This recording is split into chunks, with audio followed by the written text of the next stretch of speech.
திருக்குறள் உலக பொதுமறை வாழ்வியல் கலை திருவள்ளுவர் அருளியது. வீடியோ படைப்பு தியாகராஜுலு காஞ்சி. அறத்துப்பால். அதிகாரம் 10 இனியவை கூறல். அதிகாரம் 10 இனியவை கூறல். The utterance of pleasant words. Thirukkural 91 இருந்து 100 வரை. திருக்குறள் 91. இன்சொலால் ஈரம் அலை படரிலவாம் செம்பொருள் கண்டார்வாய்ச்சொல். முன்னுரை. இனிய சொற்கள் என்பவை வெறும் உதட்டளவில் பேசப்படும் வெற்று வார்த்தைகள் அல்ல, அவை எத்தகைய தன்மையைக் கொண்டிருக்க வேண்டும், யார் வாயிலிருந்து வெளிப்பட வேண்டும் என்பதை வள்ளுவர் இக்குறளில் அறிமுகப்படுத்துகிறார். உரை விளக்கம். தமிழ் சுருக்கம். உள்ளத்தில் அன்பும் கள்ளமற்ற தன்மையும் கலந்து மெய்ப்பொருளைக் கண்ட ஞானிகளின் வாயிலிருந்து வெளிவரும் சொற்களே உண்மையான இன்சொற்கள் ஆகும். English summary. Pleasant words are those which, full of tenderness and free from deceit, proceed from the mouth of the wise who have seen the ultimate truth. விரிவான பகுப்பாய்வு. ஈரம் அலை. ஈரம் என்பது இங்கு அன்பை குறிக்கிறது. அலை என்றால் கலந்து, அன்போடு கலந்த என்று பொருள். படிறு இலவாம். படிறு என்றால் வஞ்சம் அல்லது கபடம். கள்ளம் கபடமற்ற சொற்கள். செம்பொருள் கண்டார். செம்பொருள் என்பது மாறாத மெய்ப்பொருள் அல்லது இறைநிலை உண்மை. வாழ்வியல் உண்மையான தத்துவத்தைக் கண்டறிந்த சான்றோர்கள். இலக்கண நயம். அலை என்பது சொல்லிசை அளபெடை. சொற்களுக்குள் இருக்கும் ஆழமான விழுமியங்களை வார்த்தைகளின் சேர்க்கை நயமாக உணர்த்துகிறது. கருத்து மையக் கருத்து. உண்மையான இன்சொல் என்பது அன்பும் தூய்மையான எண்ணமும் மெய்யறிவும் கொண்ட சான்றோர்களின் சொல்லாகும். விளக்கம். ஒருவர் பிறரிடம் பேசும் போது வெறும் புகழ்ச்சிக்காகவோ அல்லது காரியம் சாதிப்பதற்காகவோ இனிமையாகப் பேசலாம். ஆனால் வள்ளுவர் அதை இன்சொல் என்று ஏற்கவில்லை. உள்ளத்தில் உண்மையான அன்பும் வஞ்சகமற்ற எண்ணமும் கொண்டு வாழ்வியல் உண்மை பொருளை உணர்ந்தவர்கள் பேசும் பேச்சு பிறருக்கு நலம் பயக்கும் இனிய சொல் என்கிறார். தத்துவ பகுப்பாய்வு. சொல்லுக்கும் சிந்தனைக்கும் உள்ள தொடர்பை தத்துவ ரீதியாக விளக்குகிறது. அகத்தின் தூய்மையே செம்பொருள் காணுதல் புறத்தின் மென்மையான சொல்லாக வெளிப்படும். வஞ்சக எண்ணத்தோடு பேசப்படும் இனிமையான சொற்கள் தற்காலிகமானவை, தூய அறிவோடு பேசும் சொற்களே ஆன்மநேயம் மிக்கவை என்ற தத்துவத்தை இது புகட்டுகிறது. திருக்குறள் 92. அகனமர்ந்து ஏதலின் நன்றே முகனமர்ந்து. இன்சொலன் ஆகப்பெறின். முன்னுரை. உலகில் பிறருக்கு பொருள் கொடுப்பது தானம் தர்மம் பெரிய அறமாக கருதப்படுகிறது.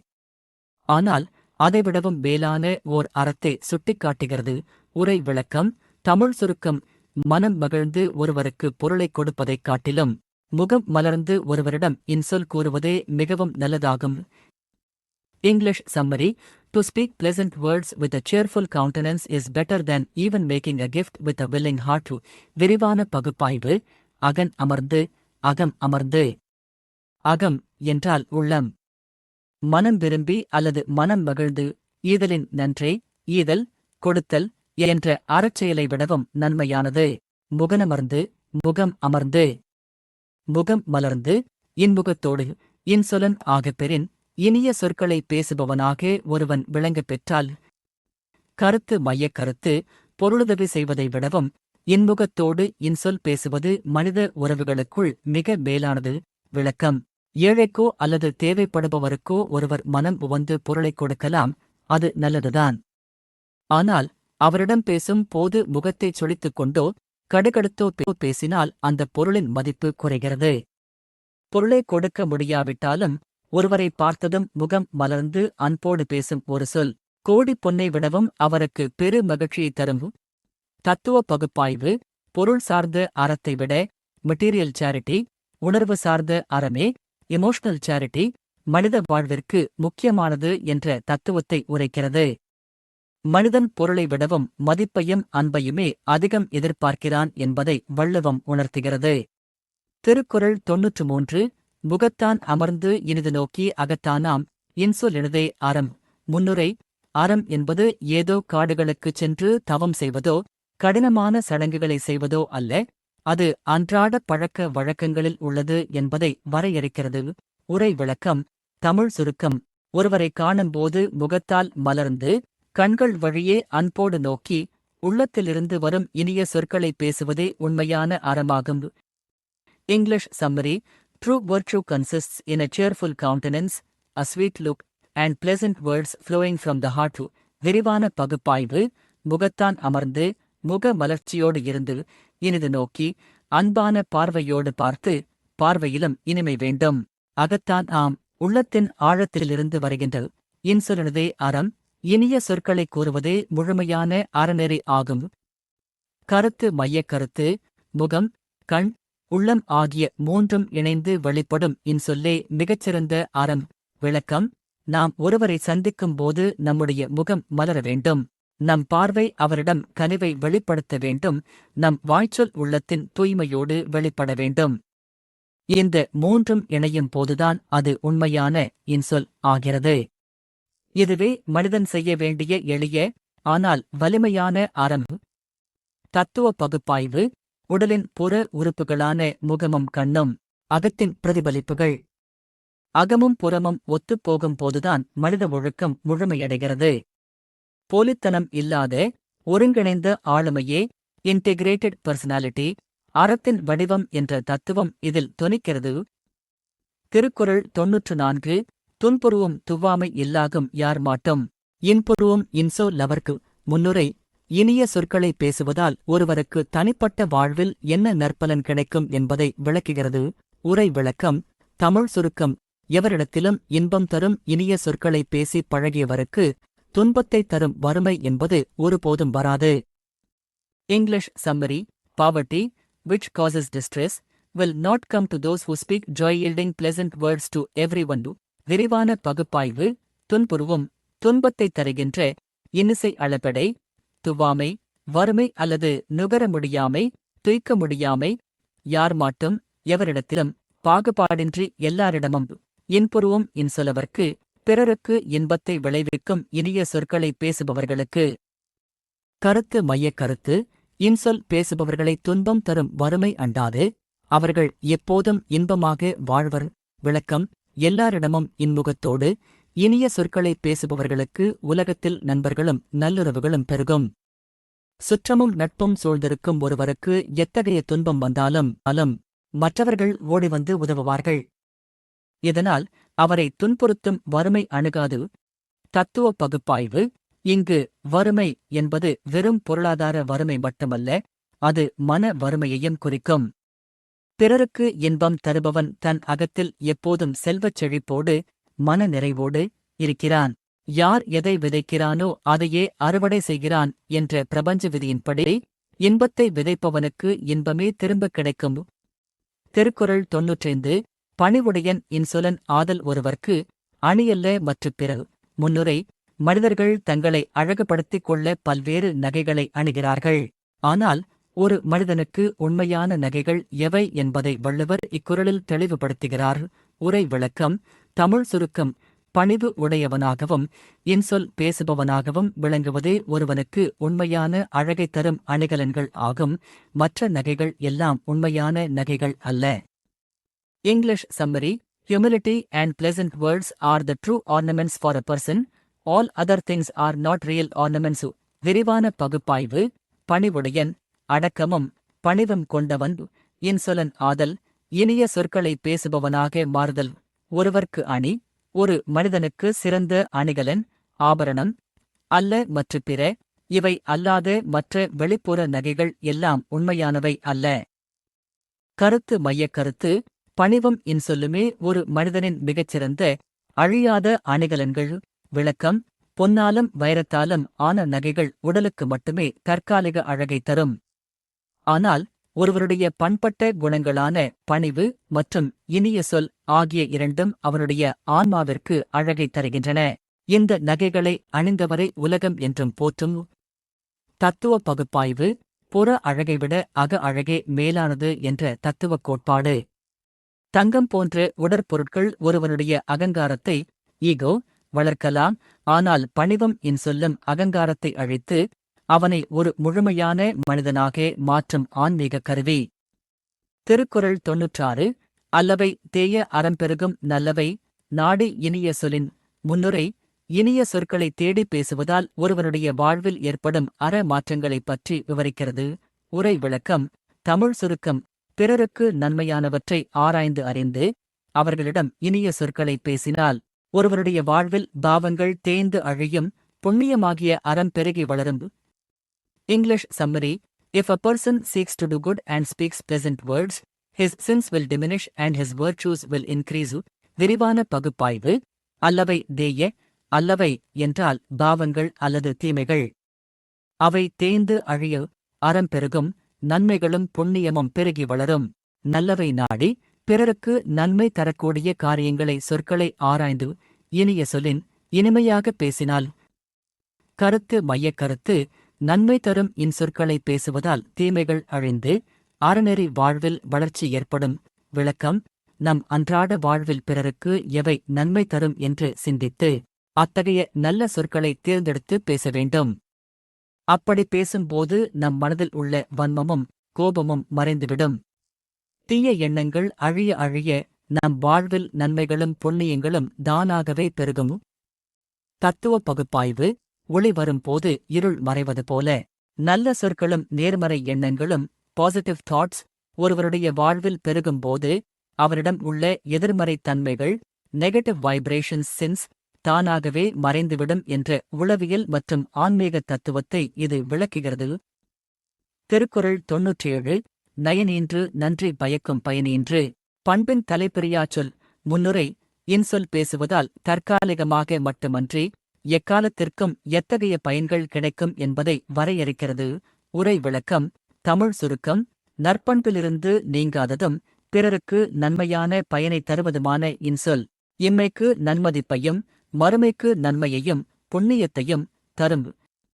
English summary: Words that yield good results and are inseparable from courtesy will produce righteousness and yield benefits. விரிவான பகுப்பாய்வு. நயன் இன்று. நயன் என்றால் நீதி அல்லது நல்லொழுக்கம், மகிழ்ச்சி. அதைத் தந்து நன்றி பயக்கும், நன்மையைக் கொடுக்கும். பயன் இன்று நல்ல பயன்களைத் தந்து. பண்பின் தலைப்பிரியாச்சொல். நற்பண்பிலிருந்து எள்ளளவும் விலகாத சொற்கள். கருத்து மையக் கருத்து: பண்போடு கலந்த இனிய சொற்கள் நல்வழியையும் சிறந்த பயன்களையும் தரும். விளக்கம்: நாம் பேசும் சொல் வெறும் இனிமையாக இருந்தால் மட்டும் போதாது, அது பண்புள்ள சொல்லாகவும் கேட்பவருக்கு ஏதேனும் ஒரு வகையில் நன்மை தருவதாகவும் இருக்க வேண்டும். அப்படிப்பட்ட சொற்கள் பேசருக்கு நல்ல புகழையும் கேட்பவருக்கு நல்வழிகாட்டுதலையும் தந்து இருதரப்பினருக்கும் நன்மையையே விளைவிக்கும். தத்துவ பகுப்பாய்வு. சொல்லின் தரம் என்பது அதன் பயன்பாட்டிலும் யூட்டிலிட்டி, அது பிரதிபலிக்கும் பண்பிலும் கேரக்டர் உள்ளது. நல்ல பண்போடு பேசப்படும் வார்த்தைகள் சமூகத்தில் நீதியையும் அறத்தையும் நிலைநிறுத்தும் ஆற்றல் கொண்டவை என்ற தத்துவத்தை எடுத்துரைக்கிறது. திருக்குறள் 98. சிறுமையுள் நீங்கிய இன்சொல் மறுமையும் இம்மையும் இன்பம் தரும். முன்னுரை: மனித வாழ்வில் இன்பம் என்பது தற்காலிகமானதாக இருக்கக்கூடாது. இன்சொல் ஒருவனுக்கு எக்காலத்திலும் இன்பத்தை தரும் என்பதை உறுதிப்படுத்துகிறது. உரை விளக்கம். தமிழ் சுருக்கம். பிறரை இழிவுபடுத்தும் சிறுமை குணம் இல்லாத இனிய சொற்கள் ஒருவனுக்கு இந்த பிறவியிலும் இம்மை அடுத்த பிறவியிலும் மறுமை அழியாத இன்பத்தை தரும். English summary: Pleasant words free from meanness will yield happiness both in this life and in the life to come. விரிவான பகுப்பாய்வு. சிறுமையுள் நீங்கிய, பிறரை தாழ்த்திப் பேசும் குணம், கோபம், பொறாமை போன்ற சிறுமை குணங்கள் இல்லாத மறுமையும் இம்மையும் இந்த உலக வாழ்விலும் இதற்கு அடுத்த பிறவி மறு உலக வாழ்விலும் இன்பம் தரும், மகிழ்ச்சியையும் பேரின்பத்தையும் கொடுக்கும். கருத்து மையக் கருத்து: தூய்மையான இன்சொல் இப்பிறவிக்கும் மறுபிறவிக்கும் இன்பத்தை தரும் ஆற்றல் கொண்டது. விளக்கம்: யாரையும் காயப்படுத்தாமல் சிறுமைப்படுத்தாமல் பேசப்படும் கனிவான சொற்கள் ஒருவனுக்கு இந்த வாழ்வில் நல்ல நண்பர்களையும் மன அமைதியையும் புகழையும் தரும். அதே சமயம் அது ஒரு புண்ணியச் செயலாக கருதப்படுவதால் அவனது ஆன்மாவிற்கு மறுமையிலும் மரணத்திற்குப் பின்னும் நற்கதியை தரும். தத்துவ பகுப்பாய்வு. காலத்தை கடந்த இன்பத்தின் இரகசியத்தை பேசுகிறது. மனிதனின் செயல்களும் சொற்களும் அவரது கர்மவினையை கர்மா தீர்மானிக்கின்றன. நற்சொற்கள் நல்வினையாக மாறி காலவெளியைத் தாண்டி ஆன்மாவிற்கு இன்பத்தை அள்ளித்தரும் என்ற தத்துவப் பின்னணி இதில் உள்ளது. திருக்குறள் 99. இன்சொல் இனிதீன்றல் காண்பான் எவன்கொலோ வன்சொல் வழங்குவது. முன்னுரை: இன்சொல்லின் நன்மைகளைத் தெரிந்திருந்தும் மனிதர்கள் ஏன் வன் சொற்களை பேசுகிறார்கள் என்று வள்ளுவர் வியப்போடும் ஆதங்கத்தோடும் கேட்கும் கேள்வி இது. உரை விளக்கம். தமிழ் சுருக்கம். இனிய சொற்கள் பிறருக்கு இன்பத்தை தருவதை தன் கண்ணாரக் காணும் ஒருவன் அதற்கு மாறாக கடுமையான வன்சொற்களை பேசுவது ஏன்? அதனால் அவனுக்கு என்ன பயன்? English summary. When a person sees that pleasant words give pleasure, why does he still use harsh words? விரிவான பகுப்பாய்வு. இனிதென்றல் காண்பான், இனிது என்றல். இன்பத்தை உண்டாக்குவதைக் கண்ட பிறகும் எவன் கொலோ, என்ன காரணத்தினாலோ? வியப்பு கேள்விக்குறி. வன்சொல் வழங்குவது, கடுமையான தீய சொற்களை பேசுவது. கருத்து மையக் கருத்து. இன்சொல்லின் பலனை அறிந்தும் வன்சொல் பேசுவது அறிவீனம் ஆகும். விளக்கம். நாம் பிறரிடம் கனிவாகப் பேசும்போது அவர்கள் முகத்தில் ஏற்படும் மகிழ்ச்சியையும் அதனால் நமக்கு கிடைக்கும் மரியாதையையும் நாம் பார்க்கிறோம். அப்படி இருக்கும்போது தேவையின்றி பிறரை துன்புறுத்தும் வன் சொற்களை ஏன் பேச வேண்டும்? அது பேசுபவரின் அறியாமையையே காட்டுகிறது. தத்துவ பகுப்பாய்வு. மனிதனின் அறியாமையை இக்னோரன்ஸ் சாடுகிறது. மனிதன் தனக்கு இன்பம் தரும் வழியை அறிந்திருந்தும் தன் அகங்காரம் மற்றும் கோபத்தின் காரணமாக தனக்கே துன்பம் தரும் வன்சொற்களை பயன்படுத்துகிறான். இது மனித மனதின் விசித்திரமான பலவீனத்தை சுட்டிக்காட்டும் தத்துவமாகும். திருக்குறள் 100. இனிய உளவாக இன்னாத கூறல் கனியிருப்பக் காய்கவர்ந் தற்று. முன்னுரை.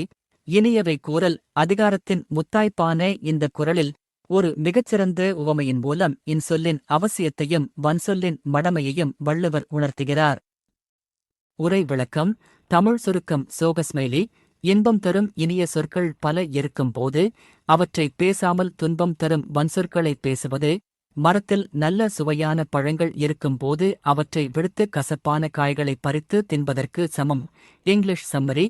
To speak harsh words when pleasant words are available is like eating unripe fruit when ripe ones are at hand. விரிவான பகுப்பாய்வு. இனிய உளவாக இனிமையான சொற்கள் நம்மிடம் இருக்கும்போது இன்னாத கூறல். இன்னாத என்றால் துன்பம் தருபவை வன்சொற்கள்.